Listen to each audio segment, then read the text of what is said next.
Morocco is on a long road to recovery. After a massive earthquake flattened villages in the high Atlas Mountains, international crews have been helping the hundreds of thousands of people affected. So how does foreign aid after events like this actually work?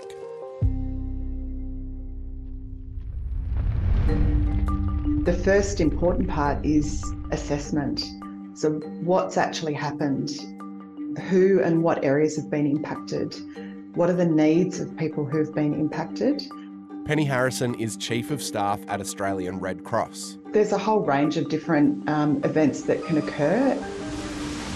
We have cyclones, major bushfire events, major heatwave events, floods.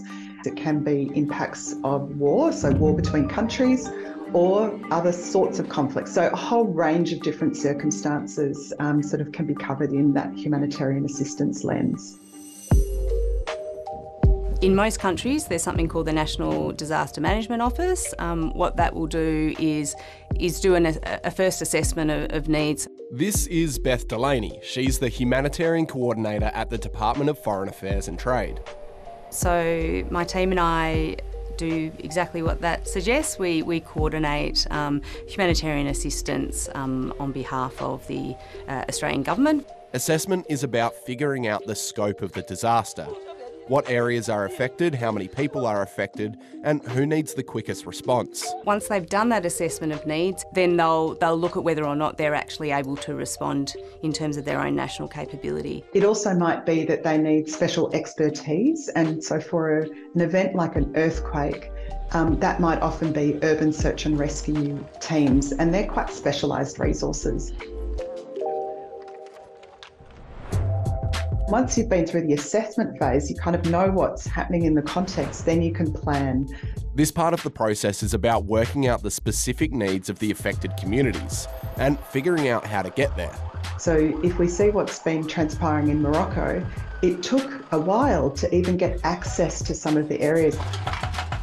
If you don't have power, roads, bridges, these mountainous areas, maybe there's been landslips and other things, how are you actually going to access that? So that's a part of the planning, and you might need to draw on other assets like helicopters, for example.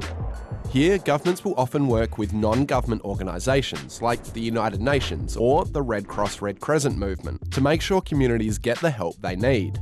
And they're often the ones that are on the ground with the ability to provide the kind of support that's needed in response to a crisis, whether it's supplies or expertise, medical teams, those sorts of things. And that's where you begin to see, have we got enough assets ourselves, or do we need to draw on others?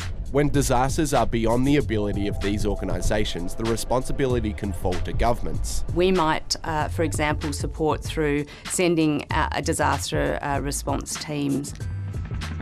We did that in response to the recent Vanuatu cyclone. There we sent actually electricians and engineers. We also sent logisticians and other support teams. When we responded earlier in the year to the Turkey and Syria earthquake, we sent a team of 72 disaster assistance response experts, including 68 search and rescue teams. On the ground, humanitarian aid is guided by three principles. Humanitarian aid or assistance is support that we provide to save lives, alleviate suffering, and really do it in a way that protects human dignity.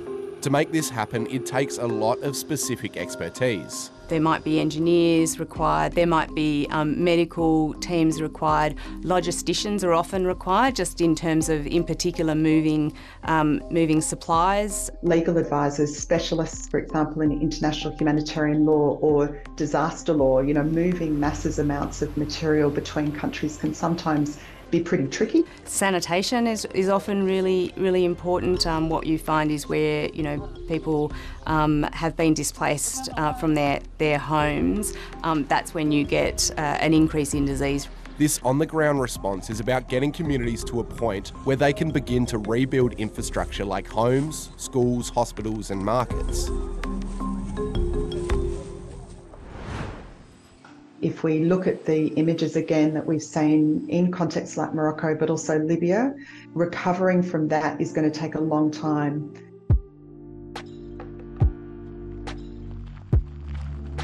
The rebuild of infrastructure, the rebuild of housing, re-establishing schools, the medical systems to operate, etc.